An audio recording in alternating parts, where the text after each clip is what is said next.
Selamat pagi Bapak Ibu Saudara-saudari kekasih Tuhan.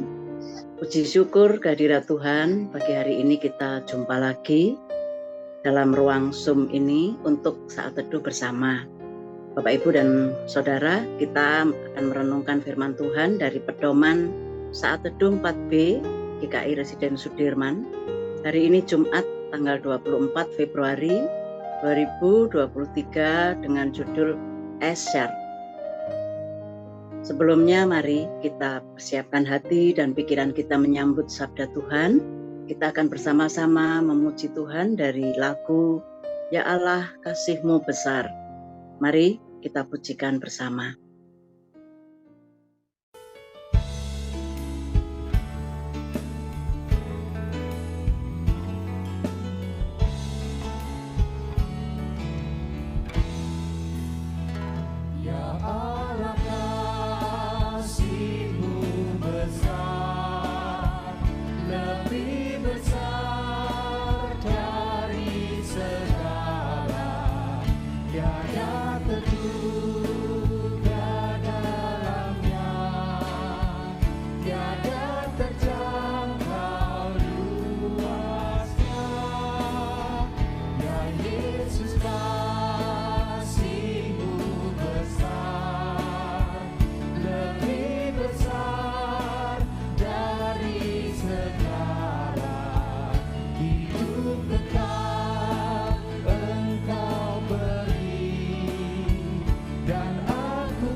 Bapak Ibu dan Saudara, Federasi Sepak Bola Dunia atau FIFA memiliki ketentuan agar wasit sebagai pemimpin pertandingan dapat memberikan kartu kuning dan memberikan kartu merah kepada para pemain sepak bola ketika mereka bertanding di lapangan.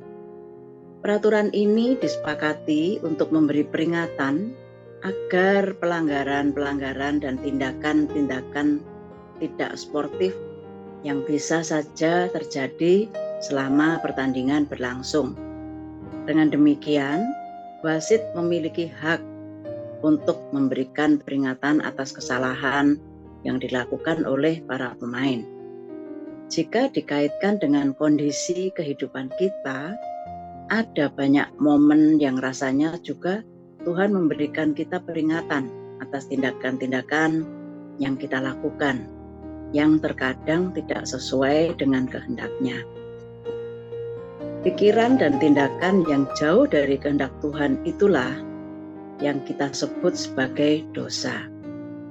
Bapak, Ibu, dan Saudara, melalui Mazmur 32 ayat 1 sampai dengan 11, nanti yang akan dibaca oleh Pak Yosa, itu sebagai dasar perenungan firman Tuhan untuk kita renungkan pagi hari ini. Bapak, Ibu, dan Saudara, sebelumnya mari kita bersatu hati, kita berdoa. Bapa Surgawi, sumber kehidupan kami bersyukur untuk pagi hari ini. Kami bersyukur untuk firman Tuhan yang disediakan bagi kami.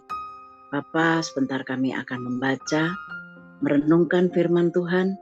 Biarlah Tuhan sendiri yang menuntun setiap kami, Tuhan sendiri yang memberkati setiap kami, agar kami mengerti pesan Tuhan hari ini bagi setiap kami. Terima kasih ya Bapa untuk kesempatan ini. Terima kasih, dalam nama Tuhan Yesus kami berdoa. Amin. Mazmur 32 ayat 1 sampai dengan 11. Kebahagiaan orang yang diampuni dosanya. Dari Daud, nyanyian pengajaran. Berbahagialah orang yang diampuni pelanggarannya, yang dosanya ditutupi. Berbahagialah manusia yang kesalahannya tidak diperhitungkan Tuhan dan yang tidak berjiwa penipu. Selama aku berdiam diri, tulang-tulangku menjadi lesu karena aku mengeluh sepanjang hari. Sebab siang malam tanganmu menekan aku dengan berat, sumsumku menjadi kering seperti oleh teriknya musim panas. Dosaku kuberitahukan kepadamu dan kesalahanku tidaklah kusembunyikan. Aku berkata, aku akan mengaku kepada Tuhan pelanggaran-pelanggaranku, dan Engkau mengampuni kesalahan karena dosaku. Sebab itu, hendaklah setiap orang berdoa kepadamu selagi engkau dapat ditemui. Sesungguhnya pada waktu banjir besar terjadi, itu tidak melandanya. Engkaulah persembunyian bagiku, terhadap kesesakan engkau menjaga aku. Engkau mengelilingi aku sehingga aku luput dan bersorak. Aku hendak mengajar dan menunjukkan kepadamu jalan yang harus kau tempuh. Aku hendak memberi nasihat, mataku tertuju kepadamu. Janganlah seperti kuda atau bagal yang tidak berakal, yang kegarangannya harus dikendalikan dengan tali les dan kekang. Kalau tidak, ia tidak akan mendekati engkau. Banyaklah kesakitan diderita orang fasik, tetapi orang percaya kepada Tuhan dikelilinginya dengan kasih setia. Bersukacitalah dalam Tuhan dan bersorak-soraklah, hai orang-orang benar. Bersorak-soraklah, hai orang-orang jujur. Demikian firman Tuhan. Terima kasih Pak Yosa. Bapak, Ibu, dan Saudara, dosa memang menjadi musuh utama di dalam kehidupan manusia.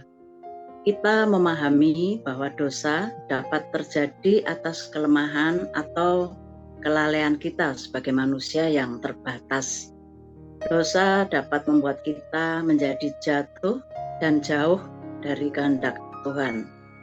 Bahkan dalam titik terendah, dosa bisa saja membuat kita semakin terpuruk dan merasa bahwa Tuhan tidak hadir di dalam kehidupan kita. Ada banyak orang yang merasa bahwa dosa bukan saja menjadi musuh, tetapi menjadi titik akhir relasinya dengan Tuhan, yang membuatnya semakin jauh dan merasa tidak layak untuk kembali pada Tuhan. Dalam refleksi seorang Daud yang mengalami berbagai peristiwa hidup bersama dengan Tuhan, menyatakan bahwa dosa ternyata tidak menjadi akhir dari relasi antara manusia dengan Tuhan. Daud menunjukkan kepada para pembaca Mazmur untuk melihat dua sisi yang sering dilupakan, yaitu manusia yang lemah dan mudah berdosa, dan pengampunan yang diberikan oleh Tuhan di tengah kelemahan dan keterbatasan manusia. Bahkan secara jelas Daud mengungkapkan, berbahagialah, yang dalam bahasa Ibrani disebut sebagai eser, yang jika kita terjemahkan lebih dalam dapat juga berarti satu, sukacita yang abadi, dan yang kedua, berkat yang sejati. Eser, sukacita dan berkat, itulah yang dihadirkan oleh Tuhan di tengah kehidupan manusia. Jadi ketika manusia menyadari bahwa dirinya yang penuh keberdosaan, akan tetapi Tuhan tidak mengakhiri relasi dengannya, tetapi justru Tuhan merawat dengan penuh sukacita dan berkat. Mengalami pengampunan untuk menjalani kehidupan yang lebih baik. Daud memberikan penggambaran tentang beratnya hidup di dalam dosa. Untuk itu, Daud mengungkapkan kebahagiaan atas pengampunan yang Tuhan beri kepada setiap manusia. Pengampunan itulah yang membuatnya dapat menjalani hidup dengan ringan. Daud juga merasakan bahwa pengampunan dari Tuhan tidak lagi membuatnya menjadi jatuh terus ke dalam dosa. Bahkan setiap orang yang percaya akan pengampunan dari Tuhan akan selalu dinaungi oleh kasih setianya. Mari kita merenungkan. Dalam karya keselamatan yang ingin dihadirkan oleh Tuhan, Dia tidak pernah meninggalkan kita. Sekalipun kita adalah manusia yang penuh dengan dosa, akan tetapi pengampunan dari Tuhan akan selalu ada bagi kita. Untuk itu, kita perlu mengatur pola hidup kita yang berdasar kepada pengampunannya, agar pengampunan yang sudah Tuhan berikan sungguh-sungguh membuat kita merasakan eser, yaitu sukacita dan berkat. Janganlah kita sia-siakan pemberian kasih Tuhan melalui pengampunannya. Marilah Bapak, Ibu, dan Saudara, kita mengatur kembali kehidupan kita untuk selalu mendasarkan pikiran dan tindakan kita untuk terus berfokus kepadanya. Dengan demikian, Bapak, Ibu, dan Saudara, kita pun dimampukan untuk tidak terjerat dalam dosa dan membagikan sukacita dan berkat kepada orang-orang yang ada di sekitar kita. Mari Bapak Ibu kita berdoa.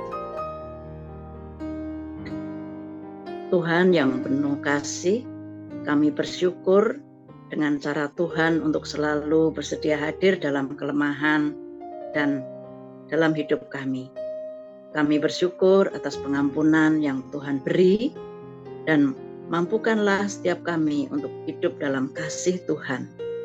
Hari ini kami boleh belajar tentang sukacita dan berkat. Mampukanlah Tuhan setiap kami untuk dapat menyalurkan sukacita dan berkat ini kepada sesama kami. Terima kasih, dalam nama Tuhan Yesus kami berdoa. Amin. Bapak, Ibu, dan Saudara, sebagai cara kita belajar untuk bersukacita dan menjadi berkat, maka kita akan mengurangi kebiasaan mengeluh yang berlebihan. Tuhan pasti menolong dan berkati kita semua. Amin.